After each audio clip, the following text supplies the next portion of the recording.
Welcome to SVG Academy. In the last class, 7th class, we have studied how to prepare an income and expenditure account. Today is our 8th class, and yesterday we have completed one small problem without adjustment. We have given one receipt and payment account, simple receipt and payments account, and asked to prepare income and expenditure account from that receipts and payments account without any adjustment. Today is our 8th class regarding not for profit organization. എല്ലാ ദിവസവും നമ്മൾ video upload ചെയ്യുന്നുണ്ട്, എല്ലാവരും കാണുന്നുണ്ടെന്ന് വിചാരിക്കുന്നു. ഇതുവരെ കാണാത്തവർക്ക് നിങ്ങൾ video share ചെയ്യുക, അതുപോലെ തന്നെ നിങ്ങൾ ലൈക്ക് ചെയ്യുക, സബ്സ്ക്രൈബ് ചെയ്യുക. നിങ്ങൾ സബ്സ്ക്രൈബ് ചെയ്താൽ മാത്രമേ നിങ്ങൾക്ക് ഞാൻ വീഡിയോസ് അപ്ലോഡ് ചെയ്യുമ്പോൾ അപ്പോൾ നിങ്ങൾക്ക് നോട്ടിഫിക്കേഷൻ കിട്ടും. അപ്പോൾ നിങ്ങൾക്ക് പഠിക്കാൻ എളുപ്പമാണ്. വീഡിയോ കാണുന്നവർ വീഡിയോ അതിൻ്റെ ഓർഡറിൽ മാത്രം കാണുക. എല്ലാ വീഡിയോയിലും നമ്പർ ഇട്ടിട്ടുണ്ട്. ഇത് നമ്മൾ 8ാമത്തെ വീഡിയോ ആണ്. ഇതിന് മുൻപുള്ള 7 വീഡിയോ കണ്ടതിന് ശേഷം മാത്രമേ 8ാമത്തെ വീഡിയോ നിങ്ങൾ കാണാൻ പാടുള്ളൂ. ഇല്ലെങ്കിൽ നിങ്ങൾക്ക് ഒന്നും മനസ്സിലാകാൻ തോന്നില്ല. Today we are going to solve one more problem with some adjustments. Can we start? Please note down the question. From the following receipt and payment account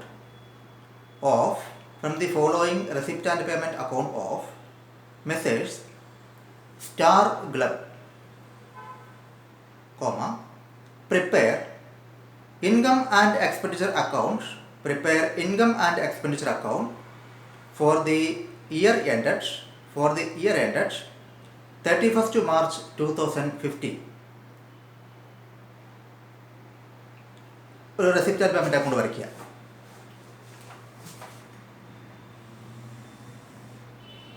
receipt and payment account of Messrs Messrs star club for the year ended 31st March 2015.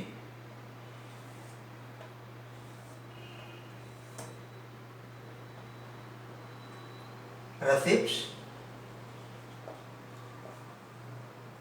payments, amount, credits, debits. Receipts and payments account of Messrs. Star Glove for the year ended 31st March 2015.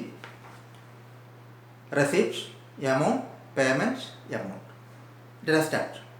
ആദ്യം നമുക്ക് receipt നോക്കാം. Balance brought down 25,000. Balance brought down അത് നേരെ എഴുതുക. Bank 25,000.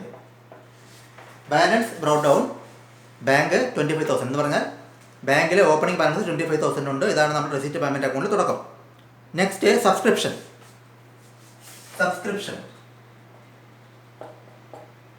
അതിൽ താഴെ എഴുതുക 2014 1,500, 2015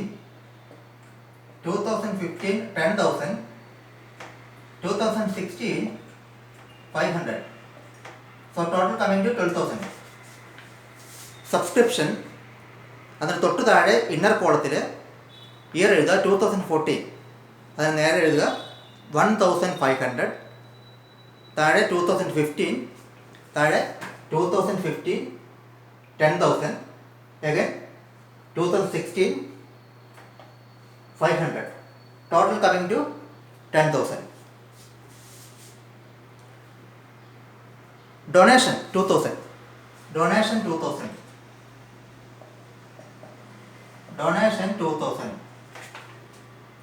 Hall rent 300.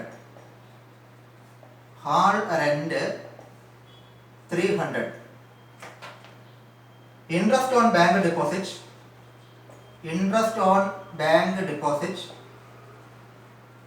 450. Interest on bank deposit 450. Entrance fee 1,000. Donation 2000, hall rent 300, interest on bank deposit 450, entrance fee 1000. Receipt side is over. Go to payment side. Purchase of furniture. Purchase of furniture. അതിന് bracket എഴുതുക 1/7/2014 5000. Furniture അതിന് bracket എഴുതുക 1/7/2014 amount കോളത്തിൽ 5000 എന്ന് പറഞ്ഞാൽ 5000 രൂപയുടെ furniture വാങ്ങിച്ചു. എന്നാ വാങ്ങിച്ചത്? 1/7/2014. Salary 2000. Salaries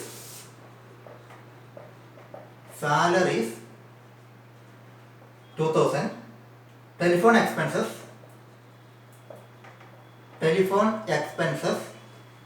300. Electricity charges 600. Postage and stationery 150. Postage and stationery 150. Purchase of books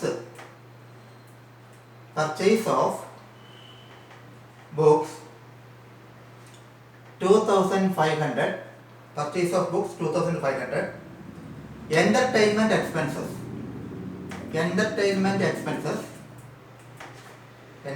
expenses 900. Purchase of 5% government bond ബ്രാക്കറ്റിൽ 1/7/2014 8000. Salary 2000. Salaries 2000. Telephone expenses 300. Electricity charges 600. Postage and stationery 150. Purchase of books 2500. Entertainment expenses 900. Purchase of 5% government bonds ബ്രാക്കറ്റിൽ 1/7/2014 amount കൂടുതൽ 8000 എന്ന് പറഞ്ഞാൽ 5% interest നിരക്കുള്ള government bond 8000 രൂപയുടെ government bond 1/7/2014 നമ്മൾ വാങ്ങി. That means invested ചെയ്തു. 8000 രൂപ ഗവൺമെൻറ് ബോണ്ട് ഇൻവെസ്റ്റ് ചെയ്തു. അതിൻ്റെ ഡേറ്റ് 1/7/2014 ആണ്. അതിൻ്റെ റേറ്റ് ഓഫ് ഇൻട്രസ്റ്റ് എന്ന് പറയുന്നത് 5% ആണ്. Miscellaneous expenses 600. Miscellaneous expenses 600. Miscellaneous expense 600. Then balance carried out. Cash 300. Bank 20,400. Balance carried out. Cash 300. Bank 20,400. Total of the receipts and payments account will be now same, because total of the receipts and payments account will be now tallied, because the closing balance of cash and bank is given. നിങ്ങൾ confusion ആവരുത്. അതായത് ചില account receipts and payments അക്കൗണ്ടിൽ നമ്മൾ ക്യാഷിൻ്റെയോ ബാങ്കിൻ്റെയോ balance നമ്മൾ balance ചെയ്ത് കണ്ടുപിടിച്ചു അല്ലേ. ഇവിടെ ഓപ്പണിംഗ് ബാലൻസും തന്നിട്ടുണ്ട്, ക്ലോസിംഗ് ബാലൻസ് തന്നിട്ടുണ്ട്. That means it is already balance ചെയ്ത് കണ്ടുപിടിച്ചതാണ്. അതുകൊണ്ട് തന്നെ രണ്ട് സൈഡും കൂട്ടിക്കഴിഞ്ഞാൽ ഇപ്പോൾ ഈക്വലാവും. പലരും ചിന്തിക്കുന്നുണ്ടാവും ഇതെന്താണ്, ചിലത് ബാലൻസ് ചെയ്യുന്നു, ചിലത് ബാലൻസ് ചെയ്ത് രണ്ട് സൈഡ് ടോട്ടൽ ചെയ്ത് ഈക്വൽ ആക്കുന്നു, ഇതെന്താണെന്ന് ചിന്തിക്കും. ഇത്രയേ ഉള്ളൂ. ചില ക്വസ്റ്റ്യനിൽ ക്ലോസിംഗ് ബാലൻസ് തന്നിട്ടുണ്ടാവില്ല. ആ സമയത്ത് നമ്മൾ റെസിപ്റ്റ്സ് ആൻഡ് പേയ്മെൻറ്റ്സ് അക്കൗണ്ടിൻ്റെ റെസിപ്റ്റ് സൈഡ് കൂട്ടി എക്സ്പെൻഡിച്ചർ സൈഡിലേക്ക് മാറ്റി ഡിഫറൻസ് കാണണം. ആ ഡിഫറൻസ് പറയുന്നത് ക്യാഷ് ഇൻ ഹാൻഡ് ആയിരിക്കണം. ഈ കേസിൽ ഓപ്പണിംഗ് ബാലൻസും ക്ലോസിംഗ് ബാലൻസും എല്ലാം നമുക്ക് തന്നിട്ടുണ്ട്. Receipts and payments they have prepared. അവർ receipts and payment account prepare ചെയ്ത് കഴിഞ്ഞു. ആ റെസിപ്റ്റ്സ് ആൻഡ് പേയ്മെൻറ്റ്സ് അക്കൗണ്ടാണ് നമ്മൾക്കിപ്പോൾ തന്നിരിക്കുന്നത്. അതുകൊണ്ട് തന്നെ നമ്മൾ എന്ത് ചെയ്യണം, ടോട്ടൽ ചെയ്യുക. Debit total is 40,750. 40,750. Credit total also same 40,750. അപ്പോൾ റെസിപ്റ്റ്സ് ആൻഡ് പേയ്മെൻറ്റ്സ് അക്കൗണ്ട് കിട്ടി. ഇനി താഴെ പറയുന്ന അഡ്ജസ്റ്റ്മെൻറ്റ്സ് എഴുതുക.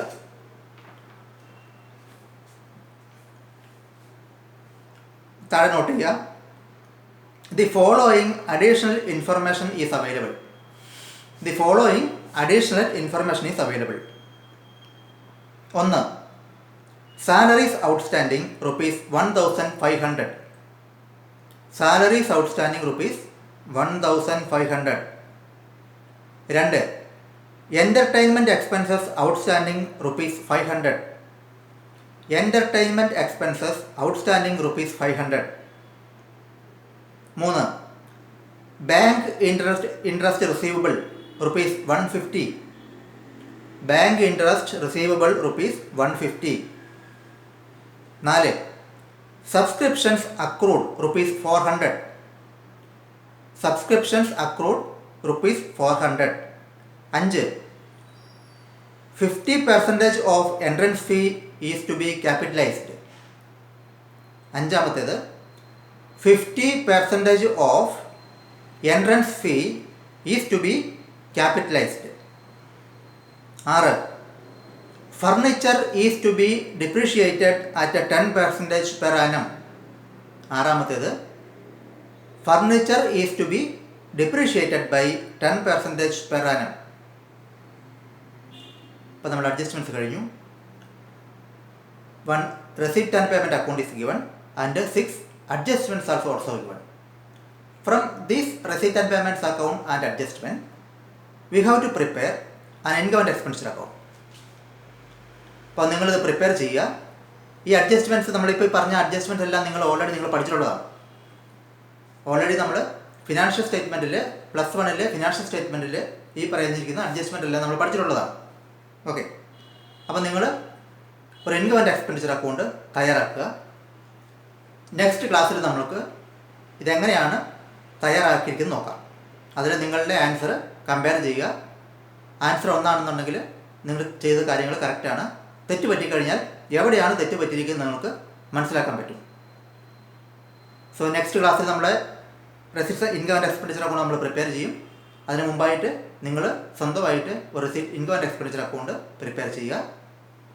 നമുക്ക് നോക്കാം. ഇതുവരെ ഷെയർ ചെയ്യാത്തവർക്ക്, ഇതുവരെ വീഡിയോ കാണാത്തവർക്ക് നിങ്ങൾ ഈ വീഡിയോ ഷെയർ ചെയ്യുക, ലൈക്ക് ചെയ്യുക, അതുപോലെ തന്നെ സബ്സ്ക്രൈബ് ചെയ്യുക. നിങ്ങൾ സബ്സ്ക്രൈബ് ചെയ്താൽ മാത്രമേ ഞാൻ വീഡിയോ അപ്ലോഡ് ചെയ്യുമ്പോൾ നിങ്ങൾക്ക് അപ്പോൾ നോട്ടിഫിക്കേഷൻ കിട്ടുകയുള്ളൂ. അപ്പോൾ എല്ലാവർക്കും വീഡിയോ കാണാത്ത ഒരുപാട് ആൾക്കാരുണ്ട്. നമ്മുടെ ക്ലാസ്സുകൾ കാണാത്ത ഒരുപാട് കുട്ടികളുണ്ട്. ആ കുട്ടികൾക്കൊക്കെ നിങ്ങൾ വീഡിയോ ഷെയർ ചെയ്യുക. എല്ലാവരും പഠിക്കട്ടെ. നിങ്ങളുടെ കമൻസുകൾ നിങ്ങൾ കമൻറ്റ് ബോക്സിലിടുക. ഇതുവരെ എനിക്ക് ഒരു കമൻറ്റും വന്നിട്ടില്ല. നിങ്ങൾ കമൻറ്റ് ബോക്സിൽ നിങ്ങളുടെ കമൻറ്റുകൾ ഇടുക. നിങ്ങളുടെ സംശയങ്ങൾ ചോദിക്കുക. ക്ലാസ്സിനെ പറ്റിയുള്ള അഭിപ്രായം പറയുക. നമ്മൾക്ക് ഏതെങ്കിലും തരത്തിൽ നമ്മൾക്ക് ക്ലാസ്സുകൾ കൂടുതൽ മെച്ചമാക്കണമെന്നുണ്ടെങ്കിൽ നിങ്ങളുടെ സജഷൻസ് വേണം. അപ്പോൾ നിങ്ങളുടെ സജഷൻസ് അറിയിക്കുക. അപ്പോൾ income and expenditure account prepare ചെയ്യുക. നമുക്ക് നെക്സ്റ്റ് ക്ലാസ്സിൽ നമുക്ക് ഇൻകം ആൻഡ് എക്സ്പെൻഡിച്ചർ അക്കൗണ്ട് നമുക്ക് എങ്ങനെയാണ് പ്രിപ്പയർ ചെയ്തത് നിങ്ങൾ ചെയ്തിരിക്കുന്നത് നോക്കാം. Thank you.